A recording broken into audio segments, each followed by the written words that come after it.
Broadcasting News. Join Paul David and Jen Cohen as they talk with our community's leaders, newsmakers, and people in the know. You'll hear about the hot topics that affect all our lives in Yavapai County. And now, here's today's Countywide.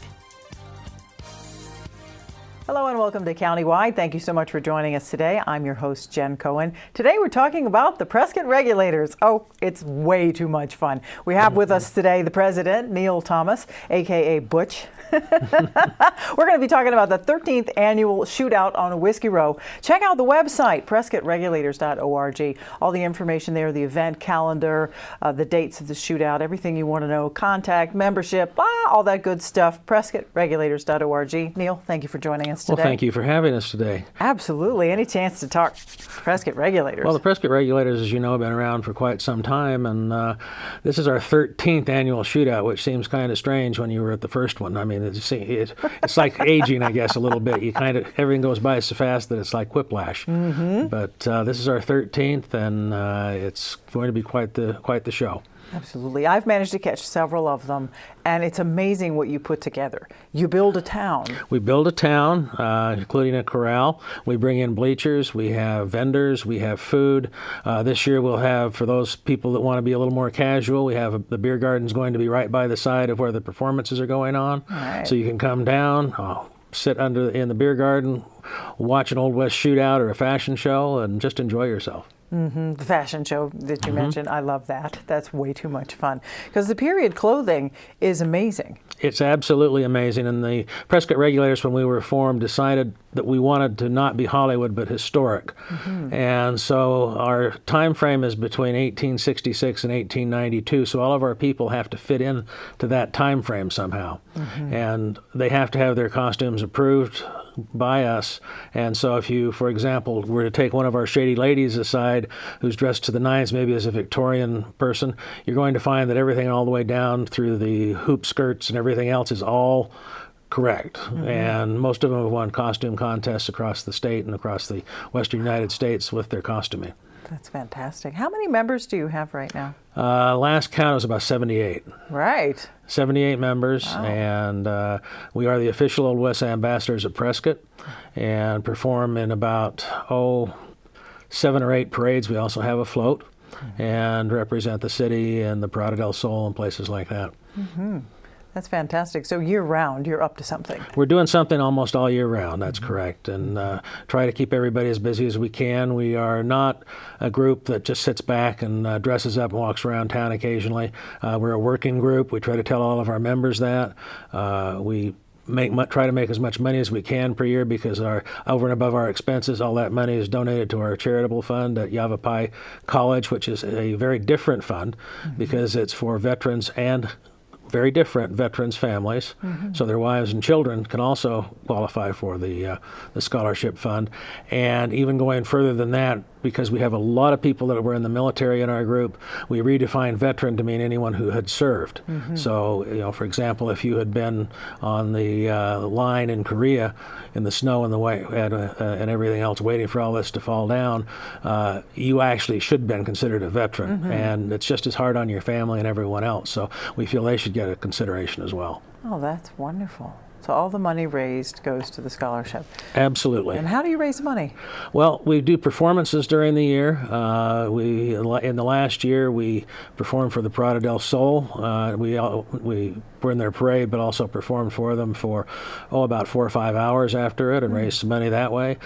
We auction off things. We take donations, and we're available for all the silly things, like if you want a store opening or whatever, you can hire us. But the money that you hire us with, since we are a 501c3, is directly tax deductible, so it makes it kind of nice for our clients. Wow, so that's great to get the benefit of having the group come and make something very special and know the money that goes to a scholarship. Absolutely. And right now it's the Veterans Scholarship Fund. It's through Yavapai College. Over the last couple of years, we've been able to award over $6,000 in scholarships. So. All right.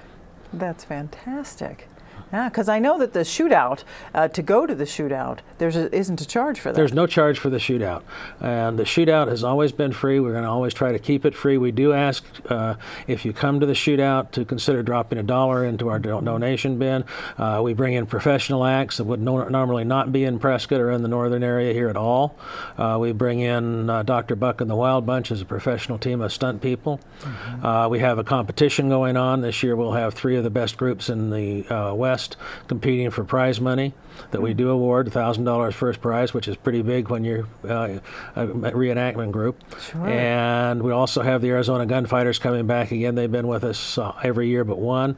And of course the Prescott Regulators and their Shady Ladies will also be performing. Yeah, it's a long day. It was actually several days of performances. That with all those people work very hard. They do. We call July our month from hell, if you will, because we also meet and greet officially for the rodeo during Frontier Days, and we do the bartending for the rodeo dance in Prescott, which is 3 nights straight. So it's then we get a small break while we do skit practices and things like that, and getting ready for the shootout. Who writes the skits?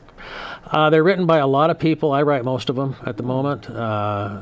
In the past, we've had other people write them. You can only really do a couple of them a year because it's like a small production. And you do too many of them and nobody remembers what they're supposed to do. Now, the Prescott Regulators are a unique group because we believe more in being street players and ad-libbers than we do in a constant word-for-word performance. But we always write something around history.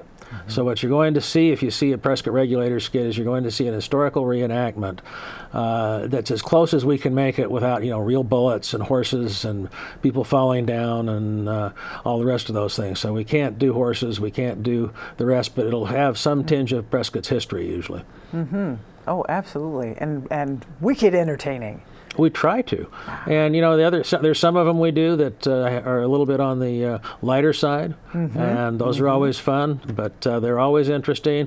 This year we'll be doing a kind of a unique takeoff on a bunch of things that happened in Arizona, and that one's going to be a lot of fun. And then the other one we'll be doing will be as well. We'll try to keep the titles secret until we've got them all ready to go, but we'll be doing at least 4 reenactments during the shootout this year. Those are Regulators, which we don't really push ourselves hard enough because, as you're aware, we have been in the last 8 years voted 5 times by True West Magazine to be the best reenactment group in the country. Yes. And that's not just the acting, it's also our community support services and things at other areas that we do. So, but come on down, we're going to be having a lot of fun, and there'll be a lot of history and vendors, and uniquely this time around we also have another event going on at the same time, which it'll be very interesting for people to go to. It's the Williamson Valley Fire Department's art auction. So there's 2 things to do in downtown Prescott. There's the art auction on the square, and we are at Mile High Middle School, which is just around the corner.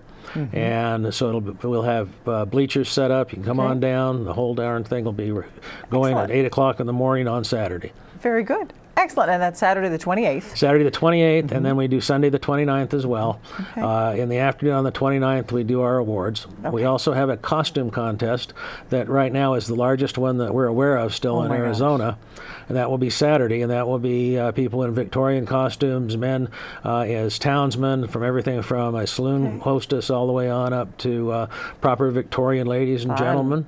Some of the gowns are well over $1,000 a piece. And they have to be historically correct. We have them judged by historians. And so if they're off, that's what I was talking about, the underpinnings and everything else have to be just right, because they'll ask, and you make people show them. Oh, gosh. Well, we're going to take a quick break. That's a good place to take a break, right? Underpinnings. When do you hear that on Countywide? We're talking about the Prescott Regulators and their Shady Ladies 13th Annual Shootout on Whiskey Road. Check out PrescottRegulators.org. We'll be right back with more Countywide, so don't go away.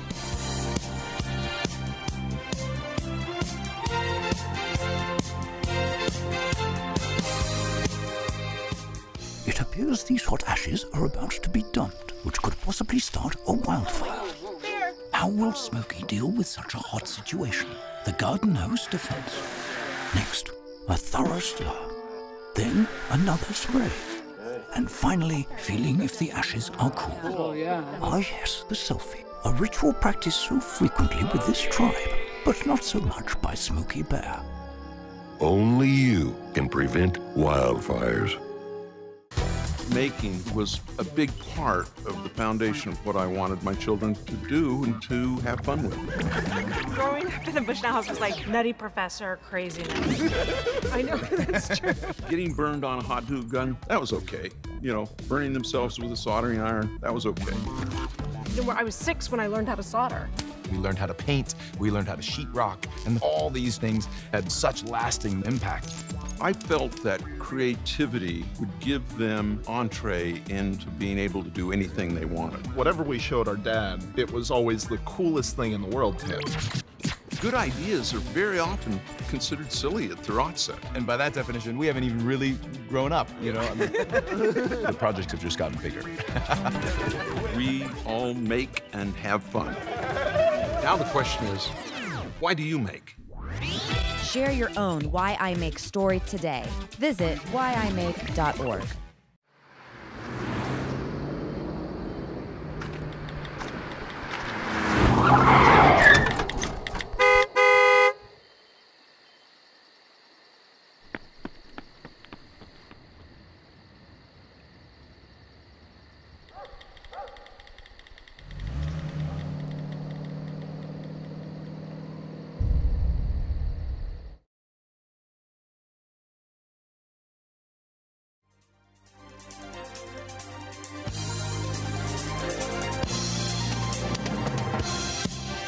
And welcome back to Countywide. I'm your host, Jen Cohen. Again, we're talking about the Prescott Regulators and their shady ladies. We've got with us today Neil Thomas, who is the president, and your alias is Butch. Everyone has an alias. Everybody has an alias, but we also try to work with some historic figures. So most of us also have a historic figure we try to recreate a little bit. And I do a sheriff out of Prescott named Dodson, who actually was sheriff during the rougher times of Prescott from the late 1860s to about the early 1880s, and was a contemporary of Virgil Earp and Wyatt while they were there, as well as Doc Holliday, and had 8 people that he dispatched in stand-up gun battles in Prescott, and hardly anybody ever hears of him. So I've tried to recreate him a little bit for some of our skits and put him in there. That's great. I love the history that's involved.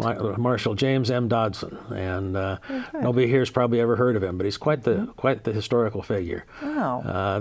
When he was through and he retired, the city of Prescott gave him a leather belt mounted with 8 silver plates, one for each person he'd killed in the line of duty. Oh, my.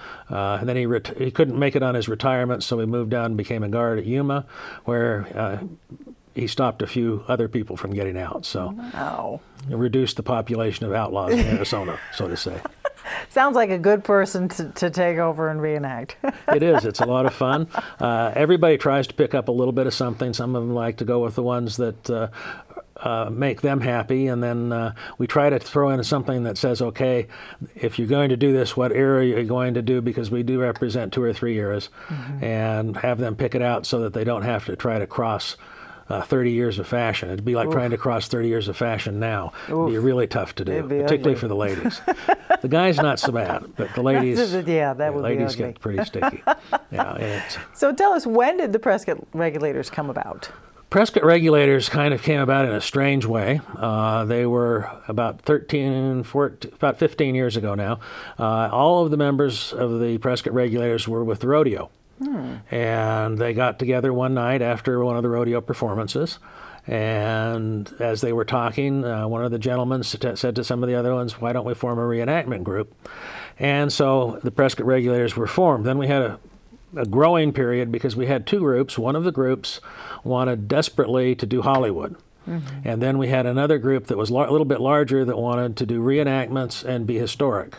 The historic group kept the name Prescott Regulators. The other one took on the name Buscaderos, and they're very active still in Prescott, in downtown, and they would do much more Hollywood than we do.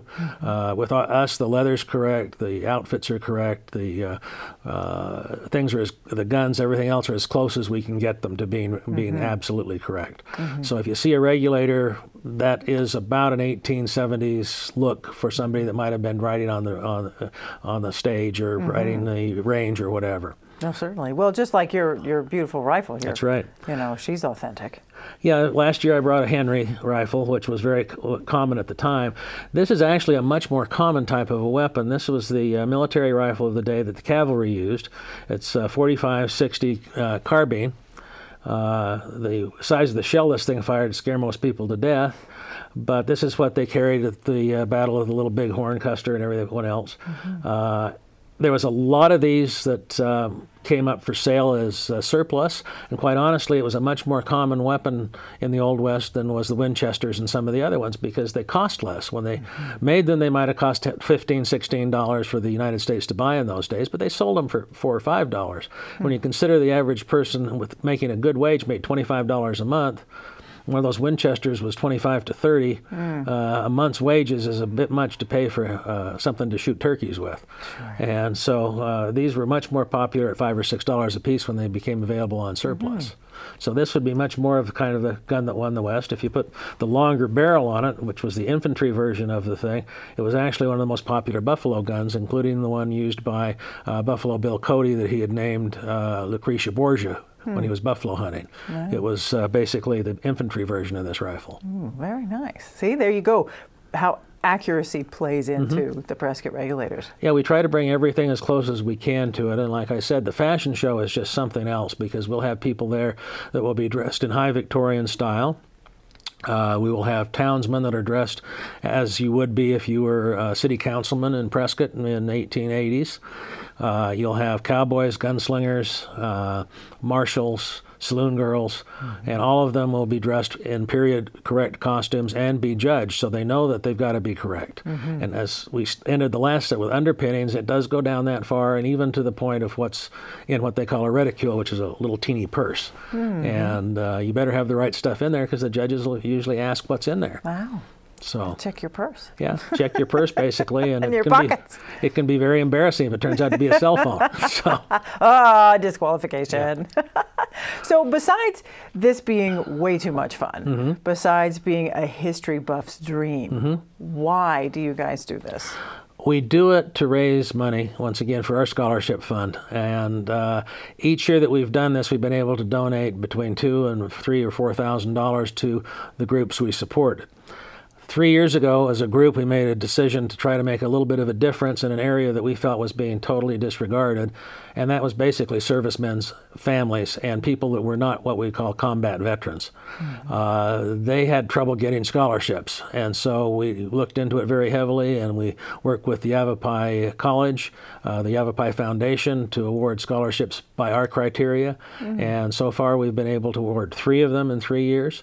And like I said earlier, about $5,000 has gone into that this year's proceeds, and kind of knock on wood that enough of you come down, that we have money to give away, go there as well.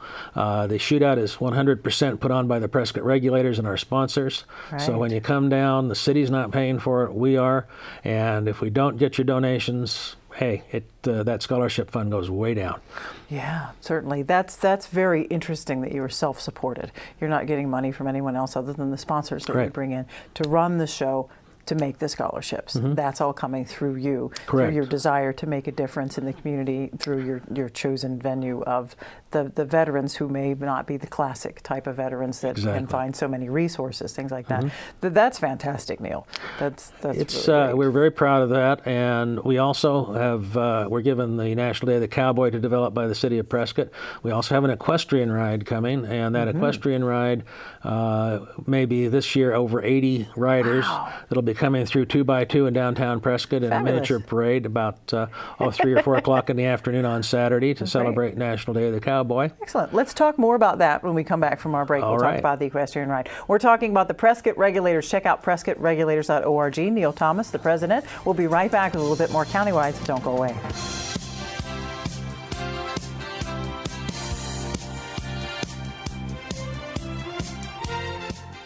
This is Bruce Morrow, Transportation Manager for Cottonwood Area Transit. Remember, we cover the entire Verde Valley and Sedona. Cottonwood Area Transit has you covered wherever you want to ride in the Verde Valley, all day, every day. Take Cottonwood Area Transit through Clarkdale, Verde Village, and from 26 locations in Cottonwood. With Verde Links, it's a quick and easy trip to Sedona every day. Don't forget our connectors to Camp Verde. Visit cottonwoodaz.gov for Cottonwood Area Transit and take a seat. Let's go ride. How I define making? In the broadest possible terms, it is making something extant in the world that didn't exist. Everybody who's ever made anything is bringing something into fruition for a reason, and that act in and of itself makes us stewards of our culture. It's something that we're talking about. It's a response. Actually, it's telling a story. That's really what it is. And I include everything that could be made: painting, sculpture, welding, all of that. Yellow is positive. When a kid gets their hands on the world and learns that they can make their fantasy play, that they can make their reality, that's power. And as far as I'm concerned, everyone should feel that kind of power. There we go. If there's something that interests you to bring into the world, that's fantastic. Go figure out how to do it. Go tell your own story. There it is. And so I want to know why you make. Let's go. Share your own Why I Make story today. Visit whyimake.org. 150 over 90. 180 over 111. 160 over 110. I had a stroke. This is what high blood pressure looks like. You might not feel its symptoms, but the results from a stroke are far from invisible or silent. If you've come off your treatment plan, get back on it, or talk with your doctor to create an exercise, diet, and medication plan that works for you. Go to loweryourhbp.org. If I would have followed a treatment plan, I would not be in this situation.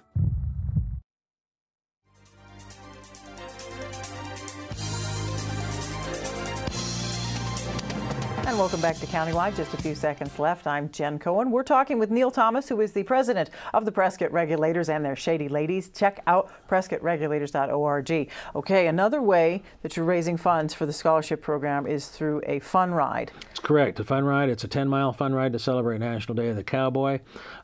It's one of the few rides that are allowed on the reservation, the Yavapai Indian Reservation, and they allow us through there. It ends up at Yavapai College, and then it has a police escort into downtown Prescott, and has a small parade on Whiskey Row, and ends up at the Shootout celebrating the National Day of the Cowboy. So it's quite the deal. That is an amazing event. So you get to ride in a place on your horses, by the way. Right. Horseback riding through the reservation, which is awesome. Then through downtown, that's so cool, police escort. Then you get to be your own parade, and costumes are not required. Costumes are not required. Matter of fact, we give each rider a rodeo-style shirt, and we encourage them heavily to wear that shirt on the ride, so when they come through Prescott, it looks very, very interesting to have 70, 80 people with the exact shirt on, 2 by 2, coming down the street. It's gorgeous. Quite a celebration of the cowboy. That's gorgeous. And the cost for that is only $50. It's only $50, and it includes lunch and dinner, and support on the trail, and all the rest of those good things. And it's a 501c3 sponsored event, so the $50 is a direct tax deduction. Excellent. If they want to get involved in that, they've got to look up Long Riders. Yeah, on the look website. up Long Riders, one word, Long Riders, and they have their own website, and I can't remember if it's longriders.net, longriders.com, or longriders.org, but it's one of the three of them, and there's the complete rules and the entry forms and everything else on the website. Good to know. That sounds like fun. And any way to support, the cause and support the veterans. That's amazing, Neil. So, 13th Annual Shootout on Whiskey Row is happening July 28th and 29th. Festivities start on Saturday, 9:30 in the morning, conclude at 5 p.m. on Sunday. You don't want to miss it. We've talked about the fashion show. We've talked about all the skits and the reenactments. We've talked about all the things. I love the horses when the horses get involved in the skits. That's just too cool for me. I become a little kid when I see that stuff. And of course, if you're any sort of history buff or fascinated at all with the Old West, absolutely want to check out 13th Annual Shootout on Whiskey Row. Neil, thank you so much. Thank you. Butch, I'll see you there. All right, hope so. Check out PrescottRegulators.org. The Prescott Regulators and their Shady Ladies. Don't miss it. That's all the time we have for Countywide. We'll see you again next time.